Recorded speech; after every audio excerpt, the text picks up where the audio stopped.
Media direction, పోలీసుల over action. Madanapalle అగ్ని ప్రమాద ఘటనలో ఏకపక్షంగా విచారణ, ఆగ మేఘాలపై సోదాలు, రాజకీయ ప్రత్యర్థులను వేధించడం లక్ష్యం. రహస్యంగా విచారణ జరిగితే ఎల్లో మీడియాకి లీకులు ఇచ్చింది ఎవరు? సబ్ కలెక్టర్ కార్యాలయంలో రికార్డులు కాలిపోతే డిజిటల్ రికార్డులు ఉంటాయి కదా. ఇది మొత్తానికి ఏంటంటే ఎల్లో మీడియా డైరెక్షన్ ఇస్తూ ఉంటుంది, అటు ఆంధ్రజ్యోతి కానీ ఈనాడు కానీ.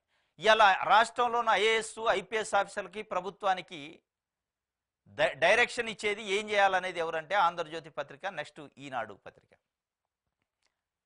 ఆ అధికారి వైఎస్ఆర్సీపీ అధికారి ఎందుకు చర్యలు తీసుకోవట్లేదు, అక్కడ నాయకుడు ఆయన మీద ఎందుకు చర్యలు తీసుకోవట్లేదు, ఆయన మీద కేసు ఎందుకు పెట్టలేదని ముందు రోజు ఒక వార్త వేస్తారు.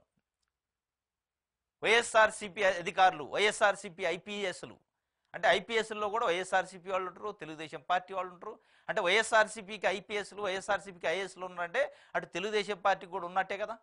అంటే ఒక పార్టీ రంగు పూసే కార్యక్రమం ఉన్నత అధికారులకు చేసేది ఈ ఎల్లో మీడియా. చేసి వైఎస్ఆర్సీపీ ఐపీఎస్ ఆయన పైన ఎందుకు చర్య తీసుకోవాలి, ఆయన గతంలో ఇది చేసిండు అది చేసిండని వాళ్ళు ముందే ఒక రిపోర్ట్ చేస్తారు, ఊహాగానాలు కథనాలు ప్రచురిస్తారు. ఆ కథనాలను పట్టుకొని వీళ్ళు ఓవర్ యాక్షన్ చేసి అరెస్టులు చేసే కార్యక్రమం ఇది మొత్తానికి అది జరుగుతుంది. దీంట్లో ఏంటంటే మదనపల్లి అగ్ని ప్రమాద ఘటనలో ఏకపక్షంగా విచారణ, లీకులు ఇచ్చి ఇటు ఈనాడు ఆంధ్రజ్యోతి పత్రికకి ఇక రేపు ఏమన్నా విచారణ చేయబోతున్నాం, ఏనైనా దీని అనుకున్నాడు అని క్యారెక్టర్ అసాసినేషన్ చేసే కార్యక్రమం చేస్తున్నారు, క్యారెక్టర్ని హననం చేసే కార్యక్రమం చేస్తున్నారు. ఇగో ఈనాడులో వచ్చేది విచారణకు తాజా మాజీ ఎమ్మెల్యే అని ఈనాడు పేపర్లో ఎల్లో మీడియాలో ప్రచురించిన వార్తలట. మొత్తానికైతే నిన్న అన్నమయ్య జిల్లా మదనపల్లి సబ్ కలెక్టర్ కార్యాలయంలో అగ్ని ప్రమాదం ఘటన అనంతరం జరుగుతున్న పరిణామాలను నిశ్చితంగా గమనిస్తే ఓ పథకం ప్రకారం జరుగుతున్నట్టు స్పష్టమవుతుంది. ఫైళ్లు కాలిపోతే రెవెన్యూ కార్యాలయాల్లో డిజిటల్ రికార్డులు ఉంటాయి కదా, ఆర్డీఓ సీసీఎల్ఏ కార్యాలయంలో సంబంధిత రికార్డులు భద్రంగానే ఉంటాయి, కనీసం ఫైళ్ల వెరిఫికేషన్ చేయకపోవడం, అసలు ఏం కాలిపోయినాయి, మన దగ్గర ఏమున్నాయి అనేది కనీసం క్రాస్ చెక్ చేసుకోవాలిగా, అది లేదు. నిజంగా కాలిపోయినాయా, నిజంగా కాలిపోయిన ఆ రికార్డుల వల్ల ప్రభుత్వానికి కానీ ప్రభుత్వ యంత్రాంగానికి ఏమైనా నష్టం ఉందా అంటే దాన్ని క్రాస్ చెక్ చేసుకోవడం. వాళ్ళకి డిజిటల్ ఫైల్స్ ఉన్నాయి, అసలు డిజిటల్లో ఏమున్నాయి, కాలిపోయిన దాంట్లో ఏముంటుంది అనేది ఒక కంపారిజన్ ఉండాలి కదా, ఎక్కడా లేదు క్రాస్ చెక్ చేసుకునేది. దీనికి సంబంధించి 5వ పేజీలో చూద్దాం.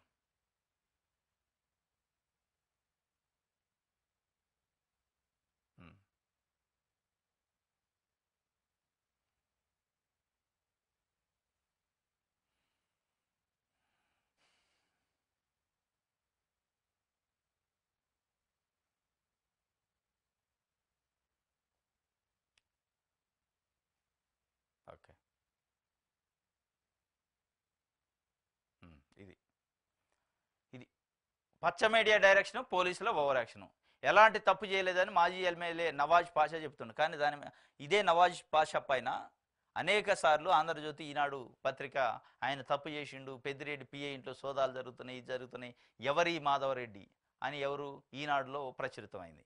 ఇంకోటి ఇది ఈనాడులో మళ్ళీ 25వ తారీఖు, 23 ఒకటి, 25 ఒకటి వీళ్ళకి ఎట్లా వస్తున్నాయి లీకేజీలు అంటే ప్రభుత్వమే ఒక పథకం ప్రకారం ప్రభుత్వ అధికారులు ఈనాడు ఆంధ్రజ్యోతి పత్రిక లీకులు ఇచ్చి ఆ పేపర్లో వచ్చిన కథనం ప్రకారం ఎంక్వైరీ చేసే కార్యక్రమం చేస్తారు తప్ప నిజంగా మీ దగ్గర ఉన్న రికార్డు ప్రకారం, మీ దగ్గర ఉన్న సమాచారం ప్రకారం ఎంక్వైరీ విచారణ జరుగుతున్నట్టు అనిపించలే అనేది ఇలా ప్రధానంగా వస్తున్న ఆరోపణ. ఇది ఇలా ఏపీలో జరుగుతున్న వ్యవహారం.